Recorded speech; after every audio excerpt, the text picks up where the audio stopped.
kidding. We're recording.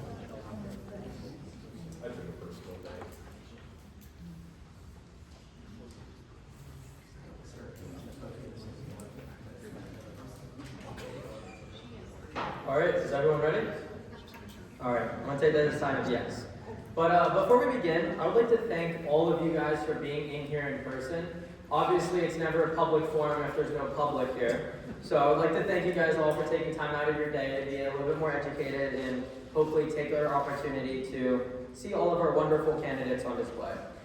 But first, I would also like to extend a few thank yous.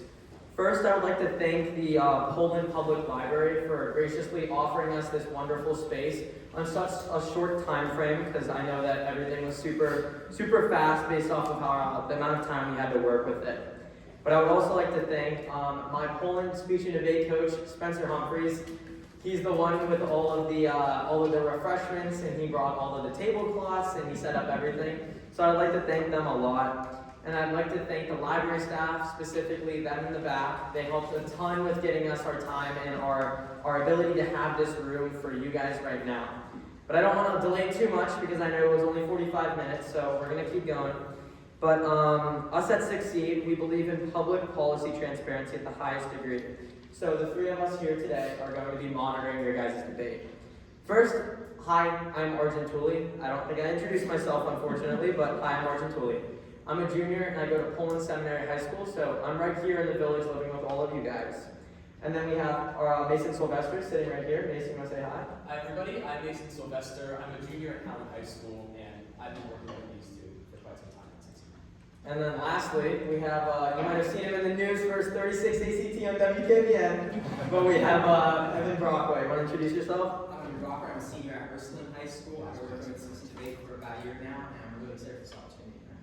Sweet. And then our fourth ghost member, Akshan Tall. Unfortunately, he's doing what we all advocate for. He's on a debate tournament down in Florida. So as much as he would have loved to be here, he unfortunately cannot be. But he was the one who set up all of the back-end work, emailing all of the trustees, getting all the calls through, getting us our ability to be here. So I just want us to extend a thank you to all of them. So if we could just take a huge round of applause for all the people at the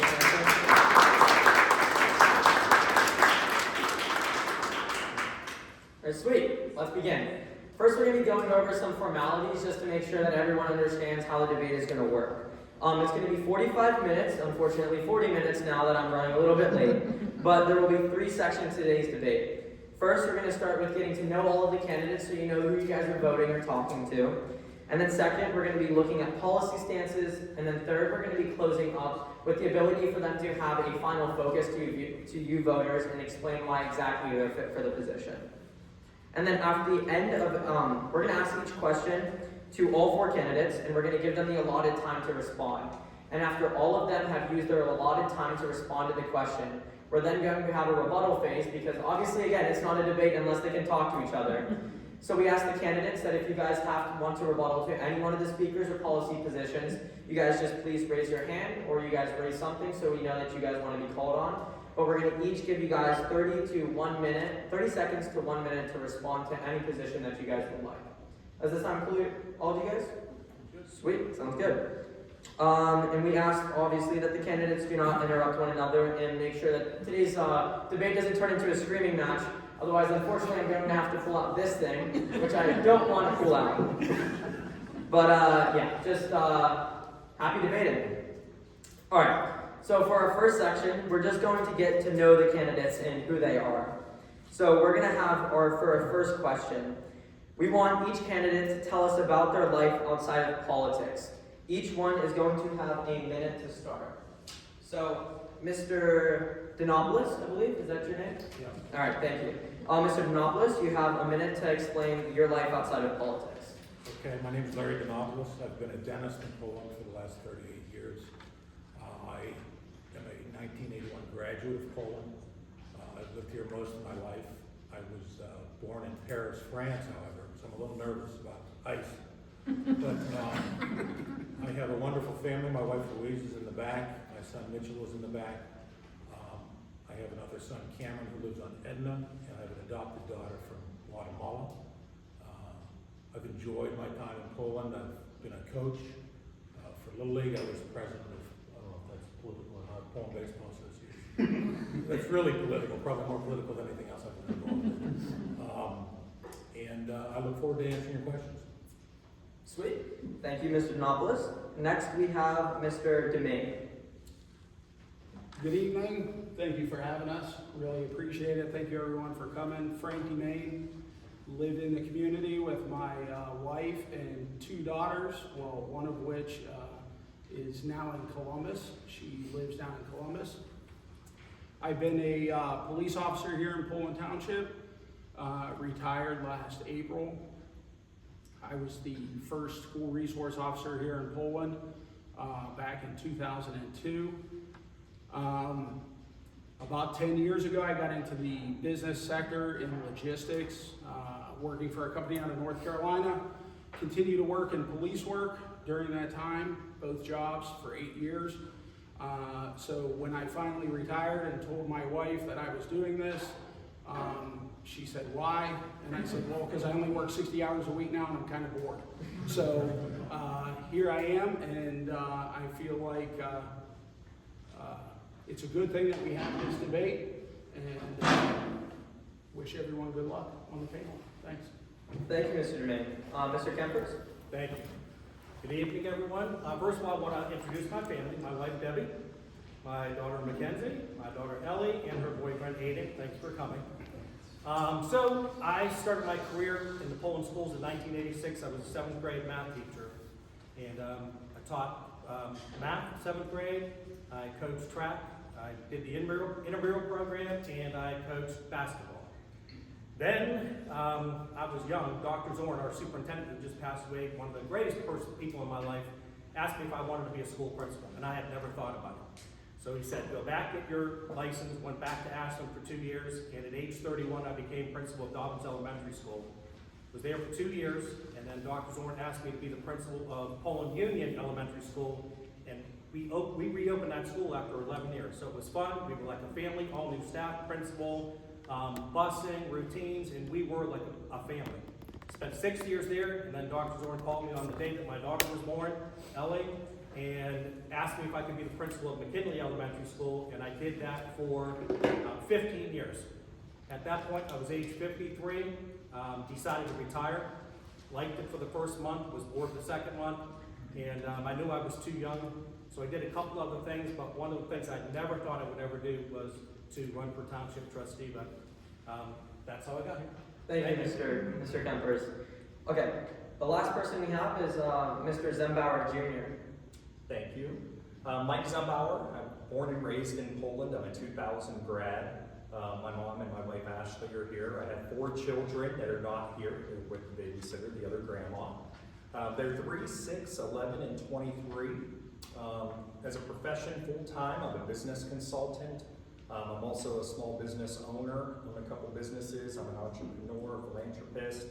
I dedicate a lot of my time to serving the community. One of the things that you notice a lot is that takes up a lot. We're busy people between a couple of the nonprofits that we operate here locally and a few of the community groups that we're very heavily invested in is where most of our time goes. Well, thank you.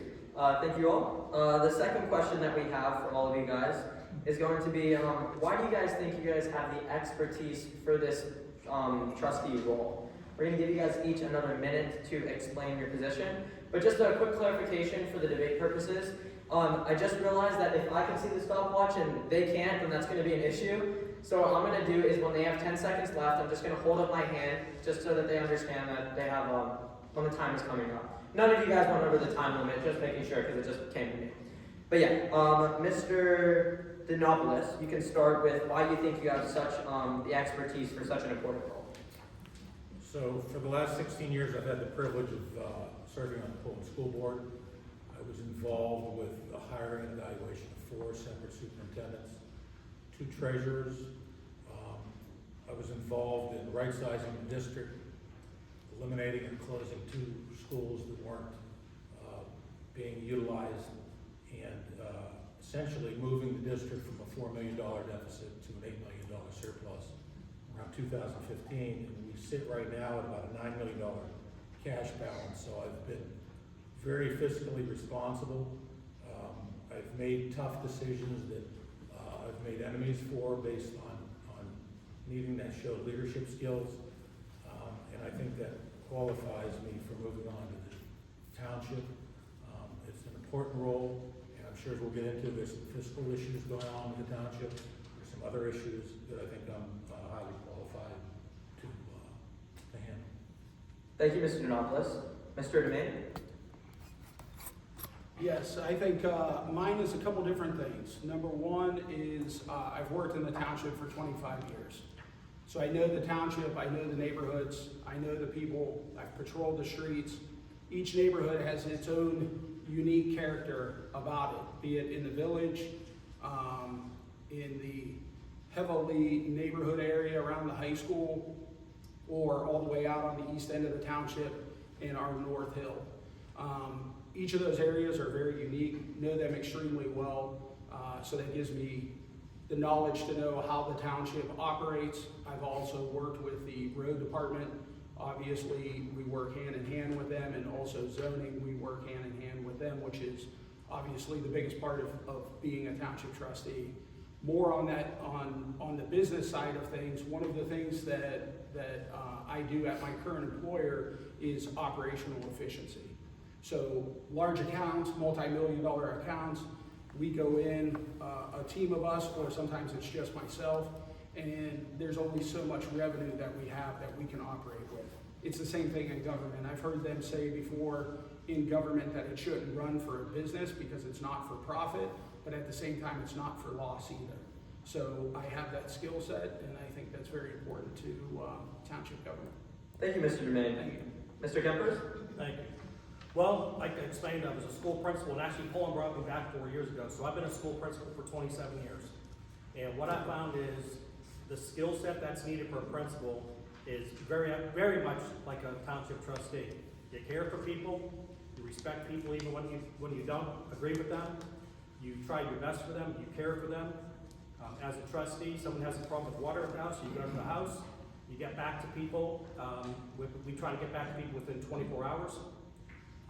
I've dealt with budgets, I've dealt with scheduling in that career, and Joanne Wallet told me, she said, when you get in, it'll take you 4 years to get acclimated, and it did.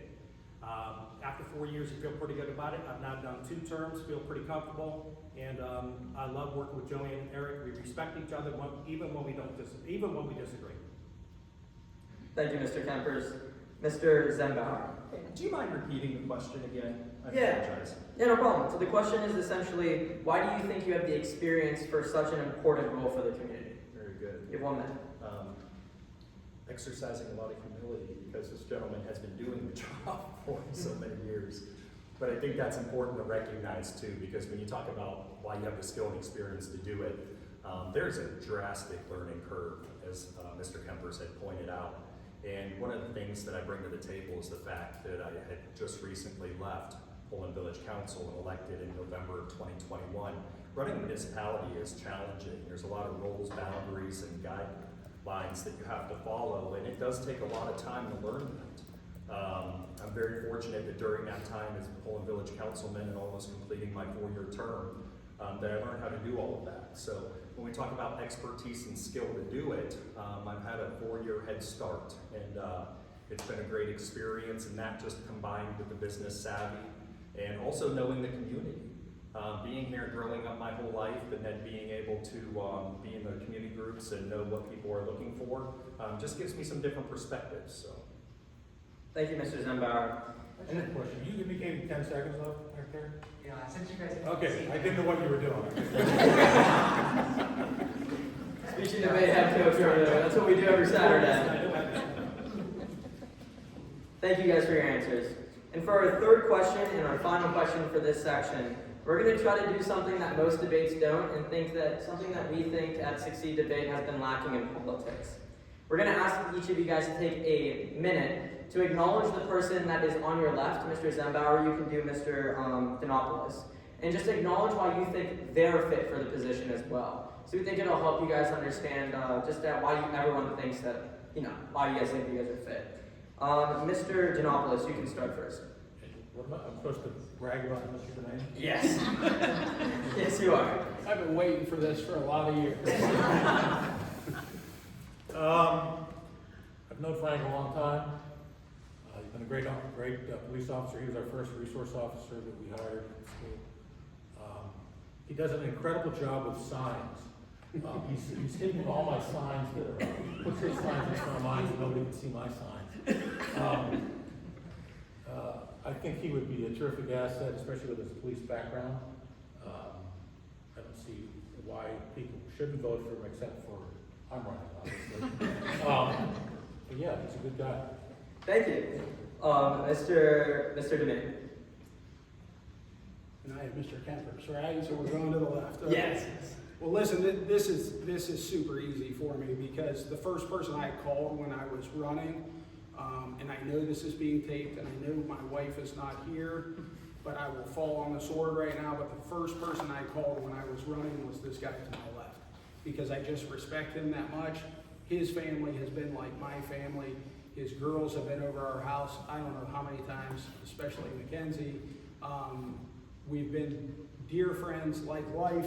You start to go in different directions and go in different ways. And, you know, a lot of my platform has been integrity, and I always tell my kids you should surround people with those types of people that you want to be yourself, and Mr. Kempers exemplifies that. He is integrity in every way, shape, and form, and I think he's done a great job as trustee. Thank you. Mr. Kemper? All right, Mike Zumbauer. So I missed having Mike in school by 1 year, but I've known Mike for a long time. First of all, class of '99 football team, right? Yes, sir. State champions, right there, that gets some points. He is one of the most community-minded people I have ever met in my life, and I think he is sincere about all of it. He's not doing it now, he's been doing it for years. Appreciate that. We've got to know each other. Very, very, very bright. Thinking outside the box person, and a good family man, because his kids actually, they go to my school. Just an all-around good guy, and I could talk nicely about everybody up there, by the way, but great guy. Thank you. Thank you, Mr. Kempers. Mr. Zumbauer?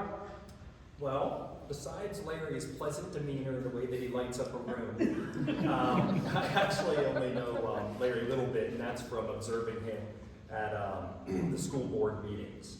And you know, I think most people that would know some of the meetings that I've been to, Larry has challenged me and not always been on the same side as me on a couple things. But when we talk about a positive, that's something that I admired about him and being in that position. And he had mentioned something a little bit earlier about leadership. And I think it speaks volumes because all of us as leaders and leading with integrity have had to make decisions that the person across from us and one of our constituents doesn't agree with. And that sometimes costs us votes. But when you're a leader and you have to do the right thing, sometimes it's worth losing that vote. And I believe Larry has acted that way. He's done the right thing, even in spite of pleasing people. He's done what he felt was best. Thank you guys so much. We're going to be moving on to our second section, and I'm going to allow Mr. Mason Sylvester to take the podium. But real quick, because I know he's scratching his neck because he wants to get up here, but real quick before we start, I see you guys, I believe all of you guys have a note card and a pen in your hand. If you guys don't, let me know and I'll get it to you real quick. If you guys look on your flyer, on the fourth section of our outline for today's debate, we have if time audience questions. So now that we're heading towards the policy section, if all of you guys have any questions you specifically want to ask them, write them on the note cards, and then if we have time, we'll get to them at the end. Or I'm sure that it would be grateful to take any questions after the debate is over. So now I'm going to hand it over to Mr. Mason Sylvester.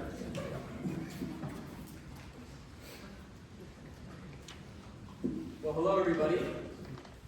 The section of today's debate right now is going to be concerning specific policies within Poland that we figured you guys might care a little bit about as residents. So, we understand that asking questions in this format might get a little bit repetitive at times. So, just for your clarity, when we ask a question, the first question, for example, will go to Mr. Donopoulos. The second question, Mr. DeMay will have the first opportunity to speak, and thereafter. Does that make sense?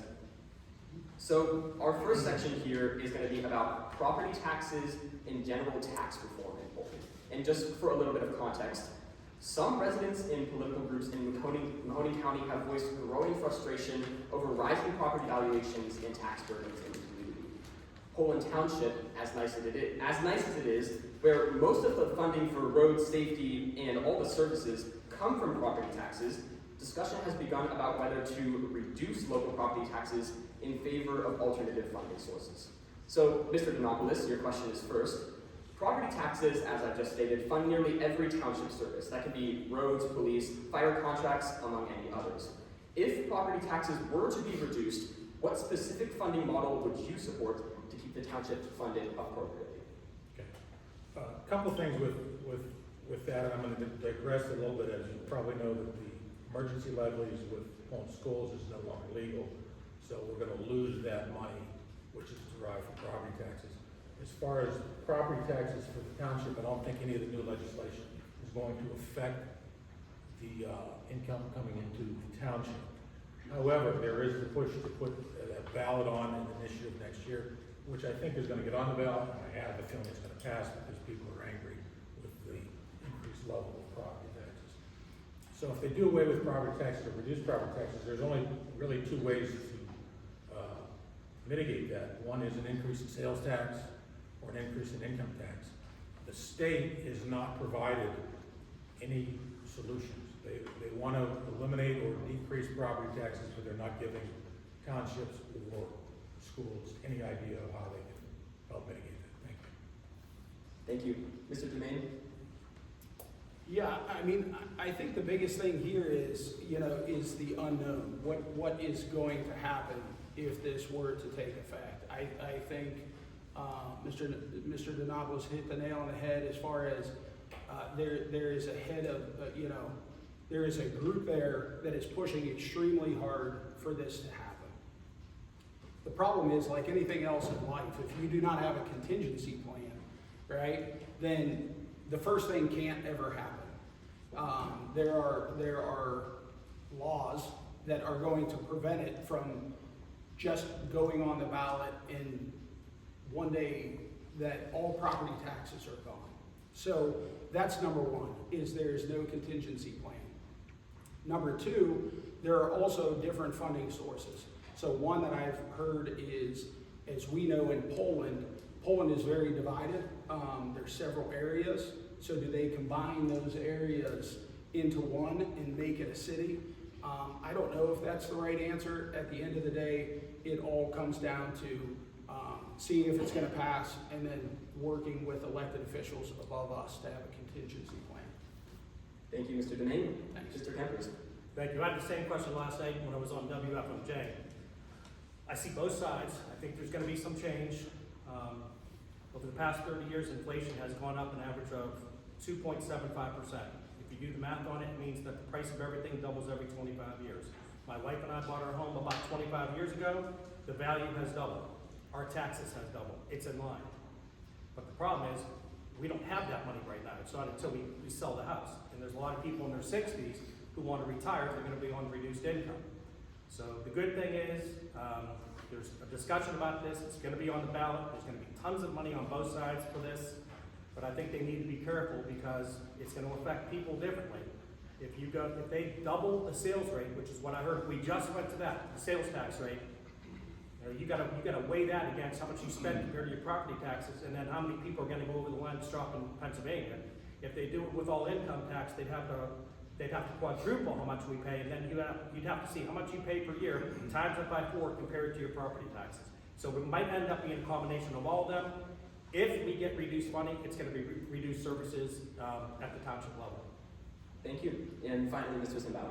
Very complex question, and I do agree with Mr. Donopoulos. People are angry, and that's what's led us to this. We've been overtaxed and overburdened for a very long time. But the one part about property taxes that is important to remember is most of the property taxes on there are things that we agree to pay. Property taxes are a vessel in order to collect those, one that creates accountability and brings the funds to where they should be. If that goes away, there has to be another way to collect those funds in order to provide the services that the levies that we voted for and passed get funded. It's challenging as a township trustee or even with my past role as a councilman because we're going to have to take the directive of what's coming down from above from the state and county levels on what those guidelines are going to look like. We've not seen a plan yet. There's not been a whole lot of conversation or good, solid black and white plans for us to follow. But I do have confidence in the fact that both the township and the village have always been on the forefront of finding ways to work through things and been one of the communities that has stood out as being one that has made things successful and worked through challenges, and I don't feel this is going to be any different. Thank you. Now, our next question here, a lot of you guys have already touched on it already, but just for some additional clarity. Some of the residents in Poland argue that property tax is an especially unfair burden on seniors and longtime homeowners in the community. Where do you stand, and what balance would you strike between tax relief and service quality? It'll start with Mr. DeMay. Well, again, it's so far above our level. I think you even talked about that in the news last night. Like, it's not something that we could control as township trustees. So I think to sit there and say that we could change that burden, we could be a voice in that burden, and that's where speaking with the public, speaking with the elderly, getting to that point, like you said, where it gets to a certain level or demographic, right? We could be that voice for the community to go back and take what they're telling us back to the people that impact or that has the ability to write that law into order. Thank you. So, Mr. Kempers? Pretty much exactly what Frank said. We don't, as trustees, we don't have any control of what's gonna happen to property taxes. Am I for relief for senior citizens? Yes, I'm for relief. I think right now already there's a homestead exemption that some senior citizens get. I think people over the age of 65. But we do listen to the residents. We're here for them, and we can contact legislatures to pass on what we're hearing from the public. But mostly we're going to have to deal with are the changes and how that affects our government. Absolutely. Thank you. Mr. Zembauer? Yeah, I wish there was a lot of different variations to answer this, but as we've heard, it's above our pay grade. I personally, if I take a stance away from trustee and what we can or can't do in that role, personally, yes, it's an extreme burden to those in our older population in our community that when you think about has been in the same home for 50 plus years as I go around and meet people, and they've been paying property taxes for 50 plus years and what that looks like on an annual basis. That's an incredible investment. There has to be some type of relief, probably beyond what we're currently offering, as Mr. Kemper said. But as a trustee, we are working close with those above us in our state legislatures. They need to be able to hear our voices and know what people are thinking, and I do think they're hearing it. But they need to be challenged to start making some differences, because going back to the property tax issue, we're all being taxed way too much, and something needs to change, especially for those that are older that have put in all the time and effort and put so much money into our communities that are continuing to be squeezed, and it's not a fair proposition any longer for them. Absolutely. Thank you. And Mr. Denopoulos? My personal opinion on property taxes, I think you should be taxed on the purchase price of a home, not on the capital gains of what your home is. But we'll see what happens down the road. It's a tremendous burden on the elderly, and it's a problem for the Poland in general. The elderly have nowhere to go. They've been in their house so long, and for them to sell it, to move into a condo or a villa, it's more expensive. Property taxes are higher. There's a thing called from the state that we can do called reinvestment, community reinvestment areas, and that's what Columbiana did, and it allows the trustees or the council of a certain village or township, along with the school board and the state, to designate areas that are property tax free. And if you go to Columbiana, new construction over there has a 15-year abatement, and that's one of the things that the township, and one of the things that I would like to look at as far as certain areas in this area that are available property-wise, that maybe construct villas or something to help with the elderly and not have property tax with that. Absolutely. Thank you. Yep. So the consensus at the moment seems to be that, yes, you guys care very much about the property tax issue, but you don't have the legislative opportunity to do anything about it. You can be a voice for the community, but until somebody higher up has the opportunity or does something about the issue, presents a solution, we can't do anything about it. So my follow-up question should be, what specifically would you like to see from federal, state, or higher up legislator about property tax? What solutions might you see in the future? Mr. Kemper's, we'll begin with you. Well, but I'd like to see help for senior citizens. And I'll be honest with you, I don't exactly know. It's probably going to be that there's going to be an increase in sales tax. There has to be if we're going to change things. Or it's going to be an increase in income tax. But like I mentioned before, if there's that means a decrease in our funding, there's a decrease in services. I'm going to guess it's going to be a combination of those things. I don't think it's just going to be, like Frank says, they're not abolished. That just can't happen. The Supreme Court won't allow that to happen. And my gut feeling, it'll take probably a couple years before there's a new plan. I'm just hoping the people above us, do this carefully, take their time to do it right, and listen to the people. Absolutely. Thank you. Mr. Zembauer? Yeah, when we look up and we're asking for some type of leadership and change when it comes to taxes and property taxes, I think what the history looks like. We've been taxed, we've been paying property taxes, and we've had changes in our state that we're supposed to offer relief. Think about all the things that have occurred over that 50 years that one individual has owned that home and aged, and we think about the taxes that have been imposed on alcohol, tobacco, gambling, legalized marijuana, fuel. We continue to add all these different vessels to bring in taxes to the state level and even federal level. Where is all that money going, and why is that not being offered down to the citizens of this state versus wherever it may be going? And again, that's well above my pay grade, but it's one of those things to say, if we're going to continue to be producing this much income, even based on licenses going up in price, I understand inflation, but we have added brand new revenue streams for tax income for the state and federal level, and we're not seeing that relief as citizens inside of our own homes. So that would be my question, and that would be where I would ask for reform. Thank you. Mr. Donopoulos. So essentially, what would you like to see from state or higher up legislator or policy making that might help the property tax issue and your inability to act? Well, I've already given you my personal opinion on property tax. I think there's no way around the fact that income tax and sales tax, if you're going to eliminate or decrease property tax, those are going to go up.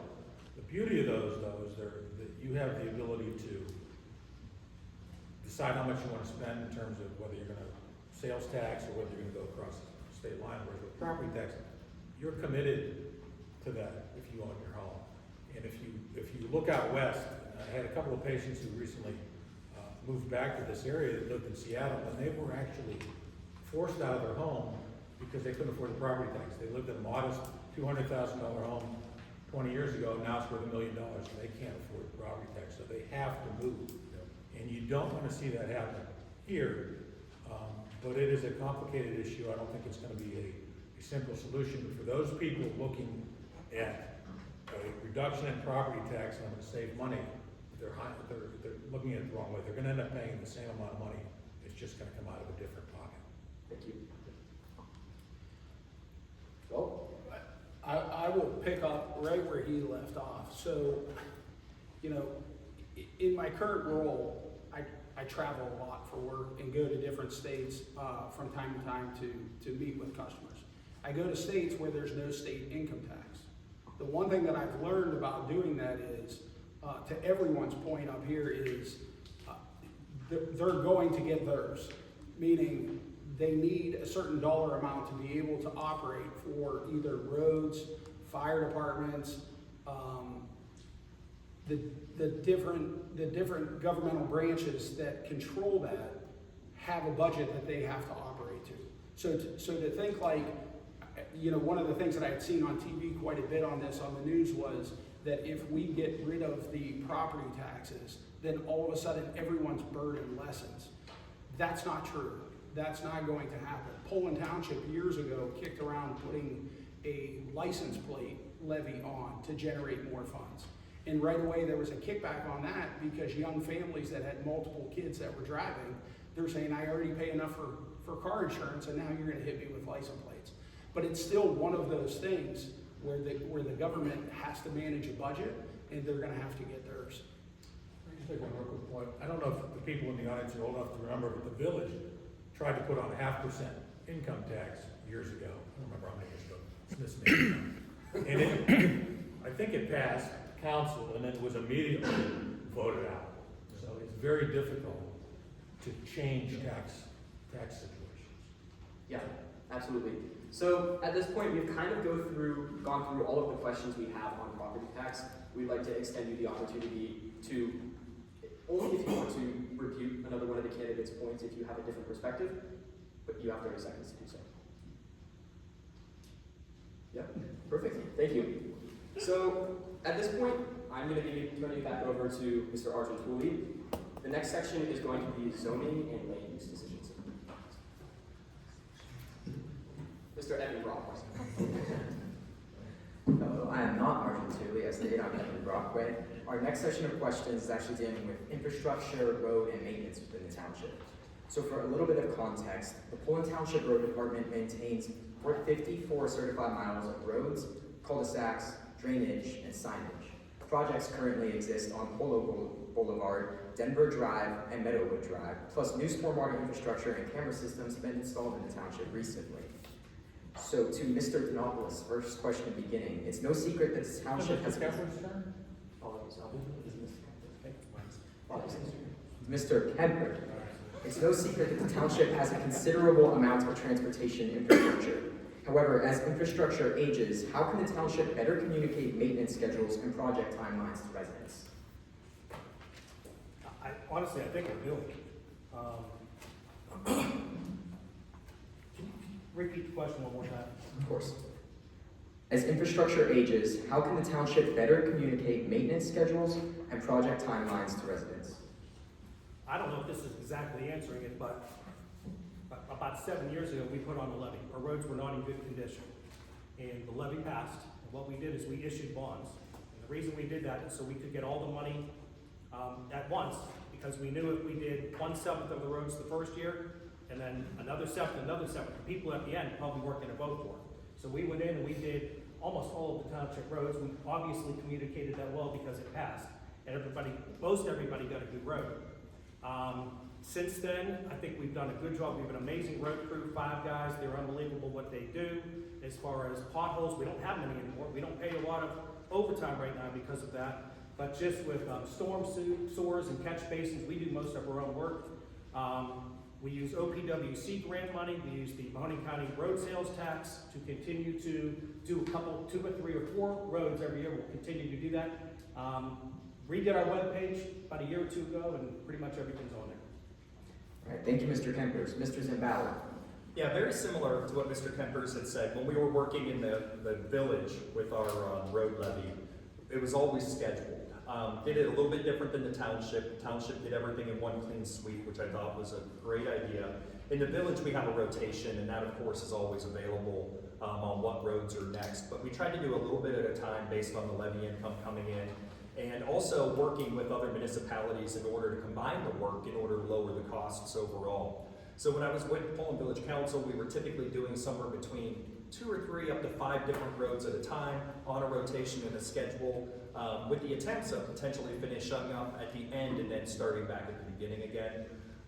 But I do like the bond. I thought that was great. And I also like the fact that it timed up almost perfectly with the 1% for the county. So county roads and township roads were all being done together. We're probably in the best situation we have been for roads at this moment, which leaves the question of someone up here might be elected to trustee. We have to start thinking about the next round based on the life and longevity of those roads.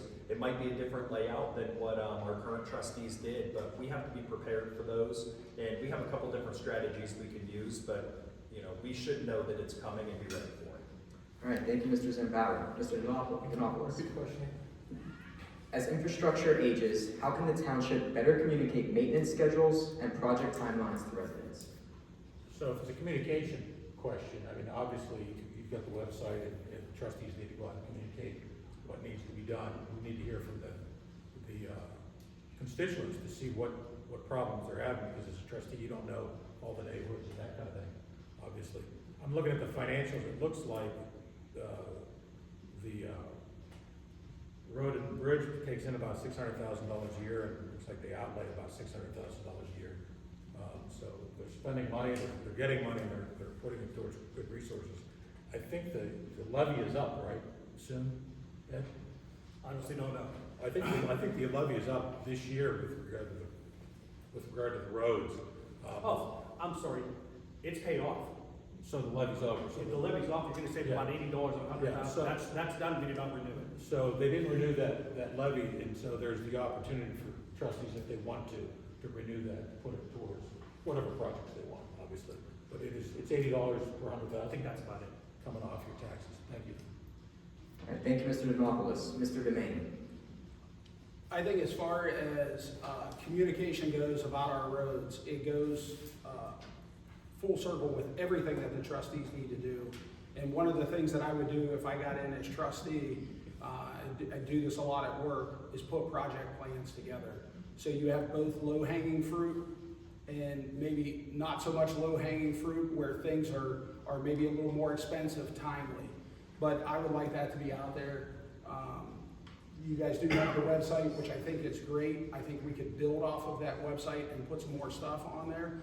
And it's already been said one time, but I would also like to stress this, and I think someone in the audience might agree with me. But in the time that I was patrolling, residents would call a lot and say, I have this problem with my road, you need to take care of it. And we'd always notify the trustees.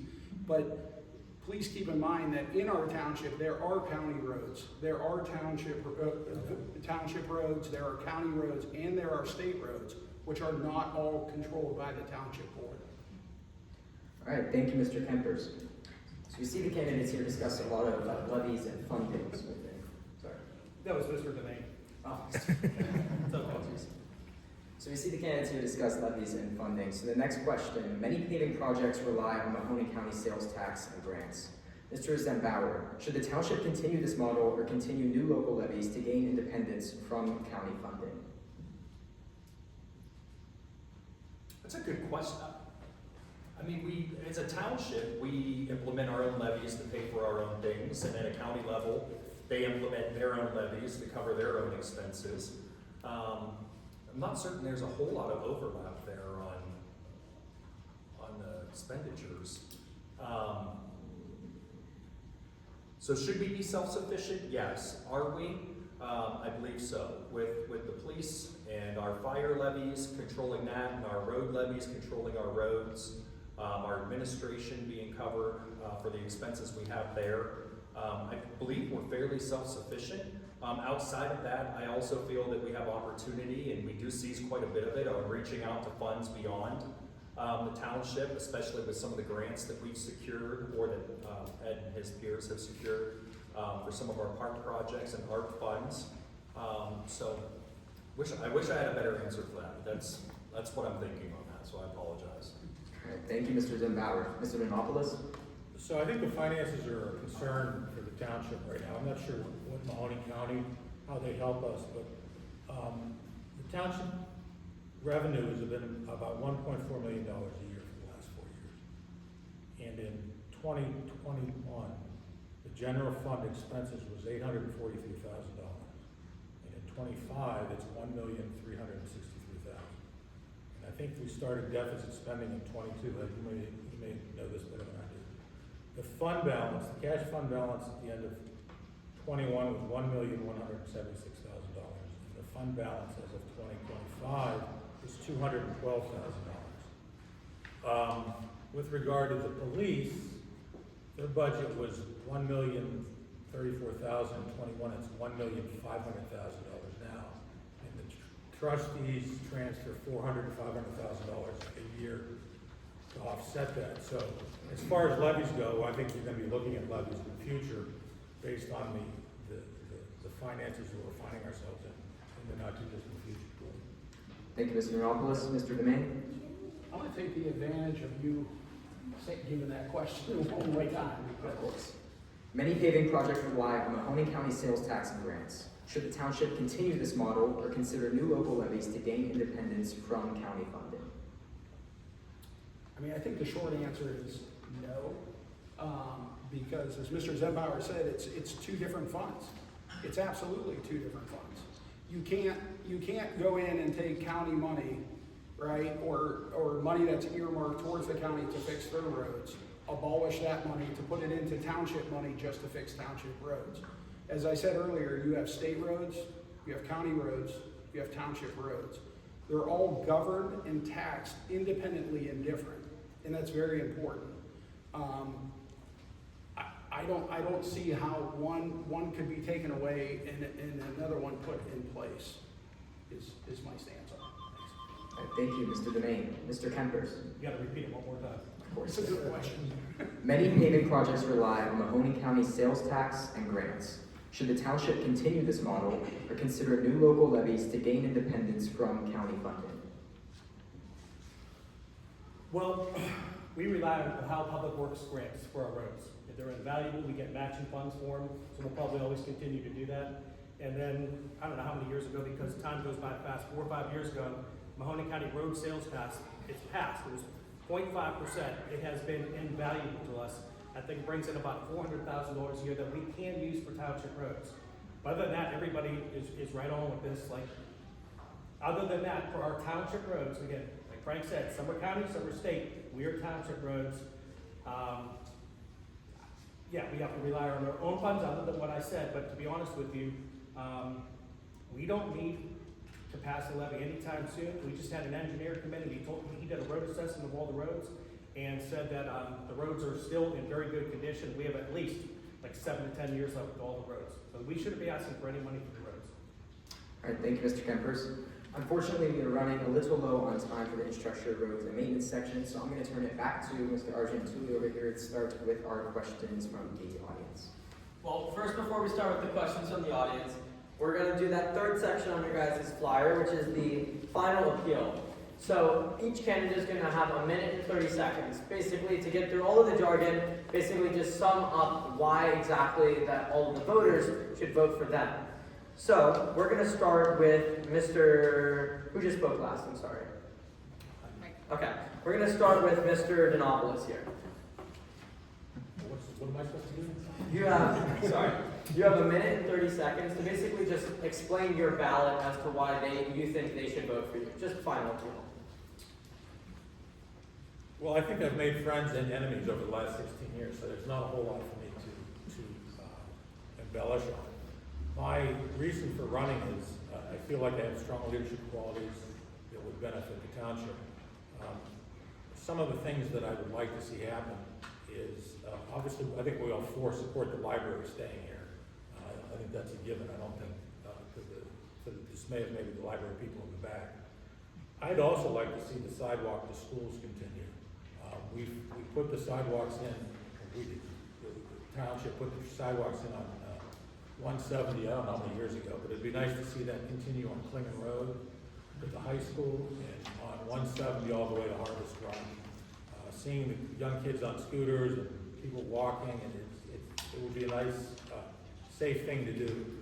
The other issue is affordable housing. I think that for the young people and for the elderly, this community lacks the ability for people to get out of their homes, the elderly to downsize into something affordable. There's new condos in my development that are $500,000, that are 1,800 square feet, that just is not the kind of housing that these elderly people need. We have 2 essentially vacant properties at North and Union. Hopefully we don't have a third in the library here. I'd like to see those properties develop. Other than that, I appreciate you listening to me. I appreciate certainly the last 16 years supporting me, whether you supported me or didn't. Thank you. Thank you, Mr. Denopoulos. Now we're going to move to Mr. Domain. Yes, so I think the one advantage that I have here is the experience working in the township. I'm going to go right back to that. On top of that, I'm going to add into it my business experience, drawing efficiencies in. We talked a lot about levies here today. I'm against putting any levy on until we get more efficient in what we do.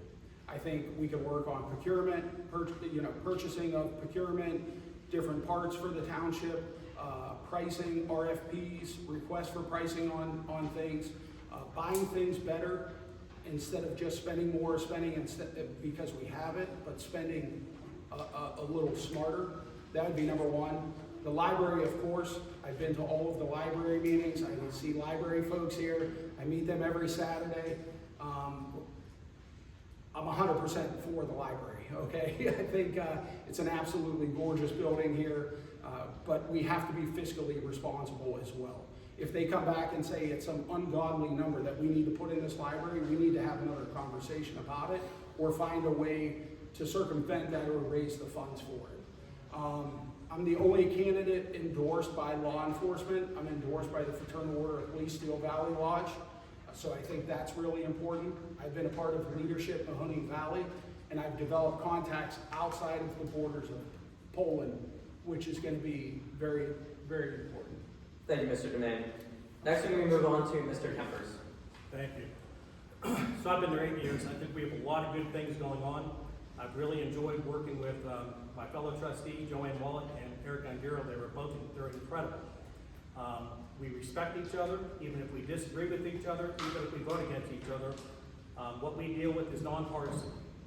So this is not like what you see at the federal and state level, just nonpartisan roads and streets and taking care of people. I know we've used this over and over. We like doing this, but we were just named by TravelSafe as the fifth safest place in Ohio out of over 1,000 different communities. And that's not me, but that's everybody working together, the trustees, it's the road department, it's the zoning department, it's the police department, it's our chief, who we hired 3 years ago, who's just innovative, he's just good morale, I think he's a good man, and I just want to see good things continue. I say this all the time, and this is from my old boss, Dr. Zorn. He would tell me this all the time. He said, the board's job is to set policy, not procedure. That's not what we do. We have great people in zoning. We have great people in roads. We have great people at the police department. Our job is to support them and to give them what they need when possible. Thank you, Mr. Kempers. Lastly, Mr. Zembauer. All right. I tend to get a little too philosophical, but this question's important to me. I'm not a politician, and I'm not good at campaigning. This has been a round peg in a square hole through this entire thing, but it was the second round of doing it. So I'm just going to speak from the heart on what's important to me. Number one, experience is important. Hitting the ground running on day one is important. There's a learning curve. This isn't a new job. It's a little bit different job as trustee versus councilman. But I've already been in that arena and I understand the guidelines and I know how to operate a municipality, and I'm bringing that as an opportunity for the trustee position. In addition, it's all about setting yourself apart. I would hope at this point in the community after decades of service that my service is a passion of mine. It's never been about a career. It's never been about a paycheck. I have found a way to serve this community in every aspect that I can constantly. It's not a once a month, it's a once a week, and it's sometimes every day during a week in order to serve this community and make it better any way I can. If it's Rotary, putting up flags, if it's Lions, putting out benches, I'm a small part of that, but it's a way to serve. If it's our nonprofit, bringing Santa Claus around the kids just to create memories and make two neighbors connect, that's important. And that goes towards leadership. And we have a great foundation in the township right now. They've done a tremendous job, not only our trustees and our councilmen, our police, our fire, our administrators. We have to maintain that and elevate that. And we do that by making sure that the leaders that specialize in those areas continue to be supported and given the resources they need to perform at the level they're doing. And understanding leadership and being a business owner, I know what it means to make sure that the talented people get what they need, and I'll continue to do that. Thank you so much. Can we get a quick round of applause for all of their time and answers?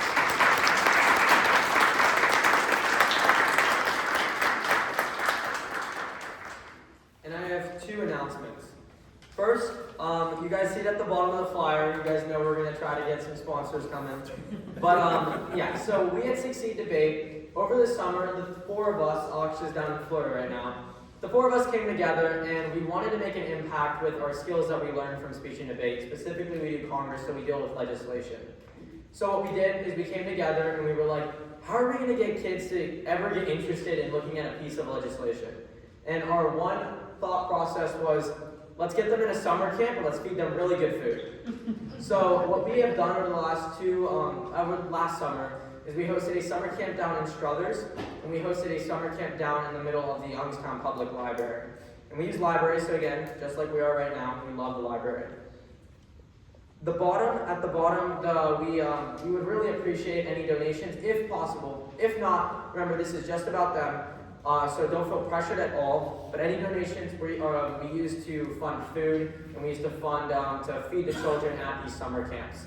So on the other hand, if you have a child and you want to ship them away over the summer, come and look at our website. It's civicssparkcamp.com. Everything is 100% free. Student-led nonprofit will be back next summer, maybe this winter. Stay tuned. But enough sponsoring.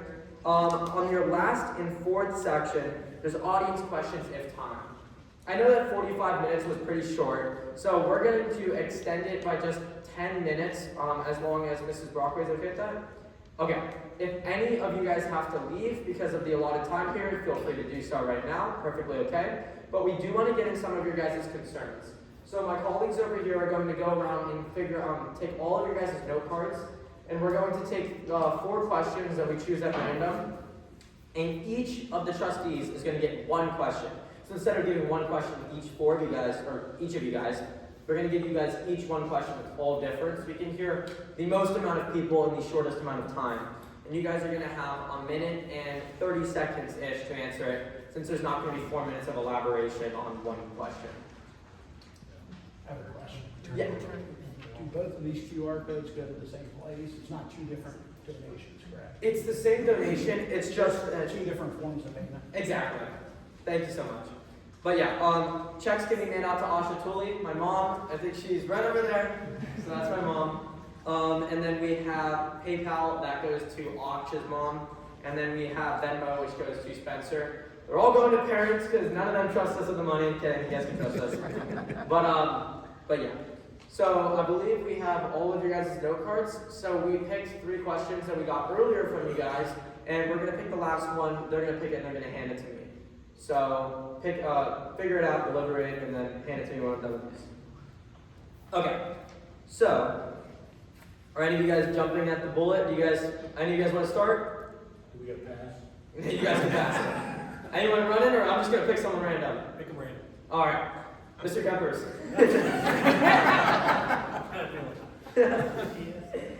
Okay. So, one of our audience members here asked you, Mr. Kempers, I live in the village, yet pay some taxes to the township. What does the village get for this? Sorry. You have 1 minute and 30 seconds to answer. That's a really good question, and I try to explain to people, a lot of people in the village don't believe that they live in the township, but the village is part of the township. Well, the one thing I know for sure that they get, we pay for the sweeping of streets in May. Other than that, we enjoy having a great relationship with the village police. We think we work together better than ever. We do have the ability to come and patrol, and we would come and help and provide support at any time. Thank you. And next we're going to move on to our second question. Mr. Zembauer. Go ahead, shoot. Try to decipher the hieroglyphics. Sorry, guys. What do you guys think should be done with the school buildings that have been empty for years? Mr. Zembauer, you have 1 minute and 30 seconds. Now you can ask the question. Yeah, so the school buildings, right now, I can't say anything negative about our Board of Education because I'm not doing the job. But it does look as though that we are entering in more into an owning of property and leasing property more than we're actually utilizing it.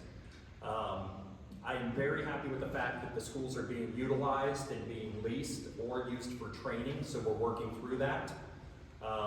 What would I like to see them do? I'm very close to the North Elementary property. It's been a passion of mine. Going back to some disagreements with Mr. Denopoulos, we see things differently with North. That's my home neighborhood. I'd love to see them utilized. They're beautiful buildings. Construction is expensive. There has to be a way to utilize them. There's a lot of dynamics with those buildings that are just challenging. For example, Union. There's a lot of reversion clauses potentially in there on that deed. It's very difficult to navigate. Right now, we're making the most of it. If I had a magic wand, man, North would stay leased, it would stay utilized, those baseball fields would stay exactly where they're at. We'd have a big, beautiful playground right next door to North Elementary. Union, I don't know. I know there's different things, and I think they're probably coming to an end on making a decision on that. But I want them to stay. I want those buildings to stay. They're beautiful buildings. They're part of our neighborhoods. We need to find unique ways to utilize them, even if it's a partnership between the village, the township, and the schools. Ed had mentioned about us all working well together. We are a team in this community, and I think that's the difference between other communities and ourselves. We will help each other when we have the opportunities to do it. So in summary though, I think we should continue to utilize them and look for opportunities to allow them to be part of our community still. Thank you, Mr. Zembauer. Our next victim is Mr. Demain. Do you see any area of spending to be frivolous or an opportunity for reduction? A minute and 30 seconds.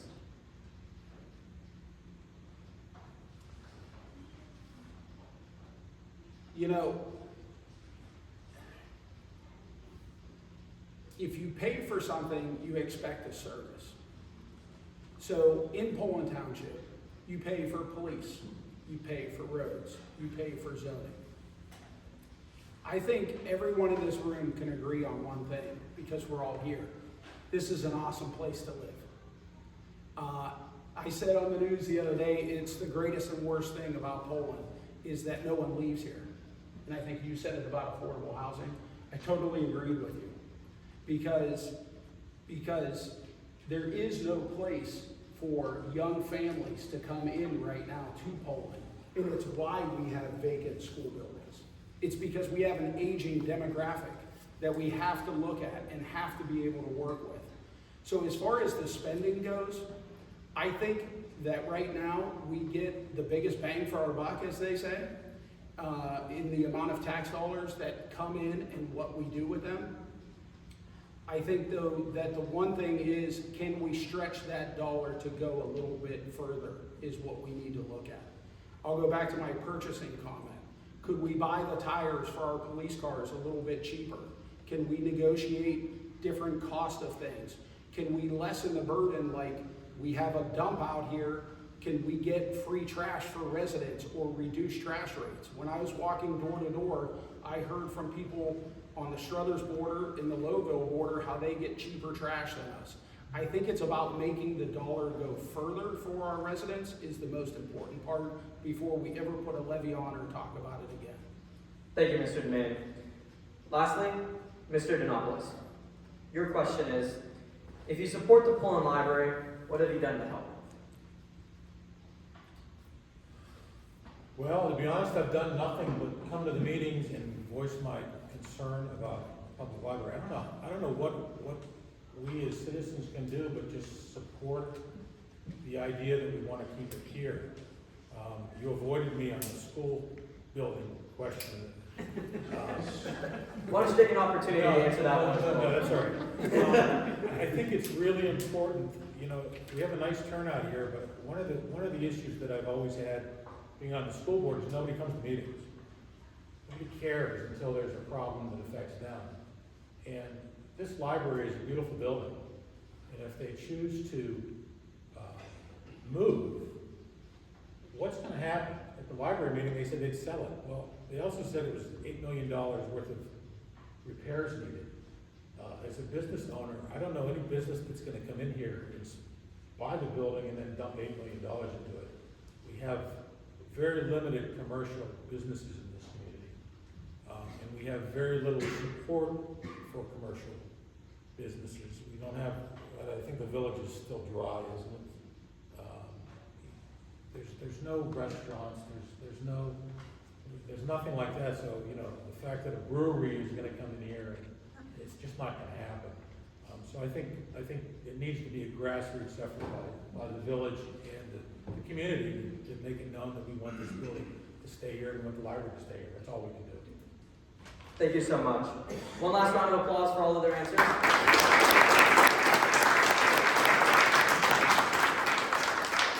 And we know that some of you guys didn't get the opportunity to ask the questions you want to, so we offer, if any of the trustees want to stay here and talk to you guys can do that. But we do ask one thing. The library does close at 8 o'clock, and it is 7:37, so we ask all of you guys to start heading out around 7:50. But I just want to say thank you guys so much for coming here. The debate was awesome, so I want to thank the trustees, and the public was awesome because they added the public part to the forum. Can I just make a couple of Yeah. comments with regard to the school buildings since I'm Yeah, sure. kind of mixed on it? Sure. The Board of Education spent $500,000 on North and Union this year, painting and keeping it and upkeeping it. And the lease that Mike talks about, I'm being brutally honest, it's a joke of a lease. I voted against it. We're leasing North for less than $1 a square foot. And if you know anything about commercial property, that's a joke. This community has to make some hard decisions. I'm not for tearing down Union. I think you could keep most of Union intact and do something with it, but those school buildings have been, North has been empty for 10 years and you're spending $70,000, $80,000 a year. You spent over $1 million with North in the last 10 years.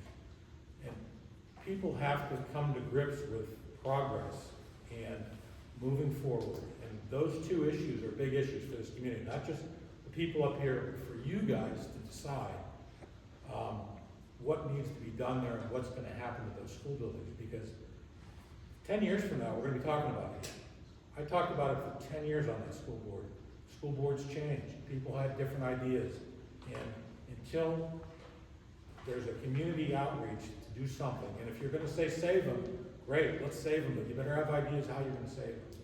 Because they're just sitting there wasting away, and your tax dollars are just getting thrown at those buildings. And it's terrible. It's terrible. You can't put $500,000 in those buildings every couple of years while they sit empty. Union is used, I don't know, I get pictures a couple times a week with the lights still on at night. I don't know who's in there. There's nobody supposed to be in there. Again, North is really, the lease at North is not, you get $32,000 a year for the lease. The expenses are $70,000 and we put $190,000. You won't recoup the $190,000 in the course of that 5-year lease. So, something to think about. I think one thing, and honestly, this is outside of this debate, because at the end of the day, regardless of who wins this election or who doesn't, we're all still gonna be here, right? And we're still gonna have our kids in the schools or not in the schools. And I think everyone here had a lot of valid points. But where we are going, we shall not forget where we came from. And what is important here is Poland started off as a really, really small community, and it grew fast. The Eastbrook, Timberbrook area, Canterbury, Tuscany across the street, all of those developments popped up, and the schools continued to grow and expanded. I remember when they were building additions on and improving the, right, they got Dr. Zorn because he put too big of pillars up, and all those other things that happened. At the end of the day, we're all still going to be here regardless of who it is. And I think the biggest thing out of it is we do have these vacant buildings, but what are we going to do with them? And if we don't want to tear them down as a community, we have to continue to grow and grow smart because of the demographics that we have here and the fact that we are an aging community, and get that affordable, not cheap, because I know that's dangerous words in Poland, not cheap housing, but affordable housing, so families can come in here just as my wife did with I and with each one of you, and put kids back in our school system. That's the only way it's gonna fix itself.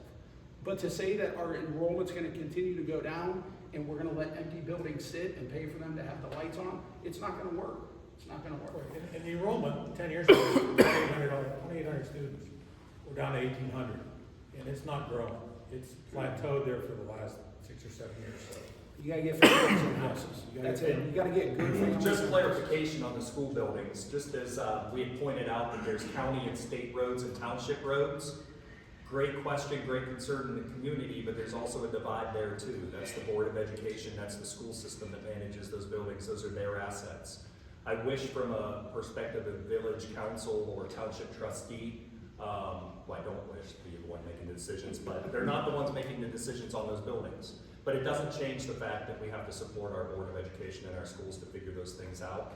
And it really goes back, I've never dove into the different perspectives on funding for our school systems, but we don't receive as much as everyone else. I was listening that someone else, there's another community now getting a third set of new schools, and our community still hasn't got one set of new schools yet. And that's because our state doesn't support us. They give us 20%, we pay the 80%, other communities, it's flip-flopped.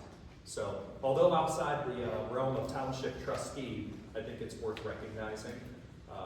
Now, did you want to talk about it too, or?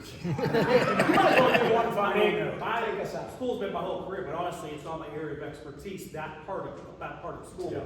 I mean, I'm very fond of Poland Union, because I'm the principal that restarted it after 11 years of it being closed. It would be nice to use that. Respect Larry very much. He's a very, very bright guy. He told you about the declining enrollment, but actually, because we had a couple classes go through under 100. Right now, we have a third grade with, I think, we're close to 160. I think first, second, and third are like in the 130s.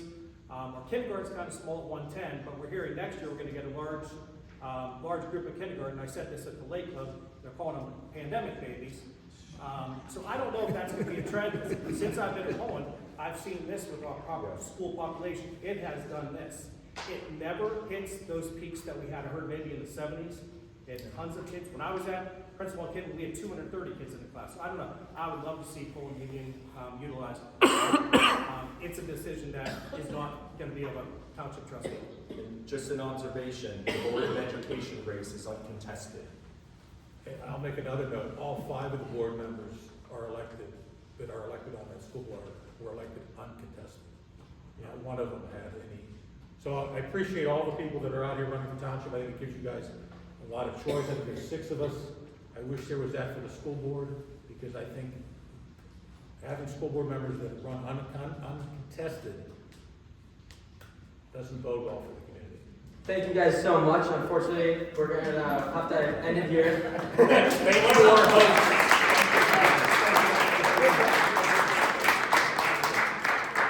But yeah, we at 60 Debate are pushing the library generous offer into their time zone that they have to leave. So unfortunately, we cannot do any questions direct, but make sure you guys take some cookies and drinks and all of that. That's all for you guys on the way out.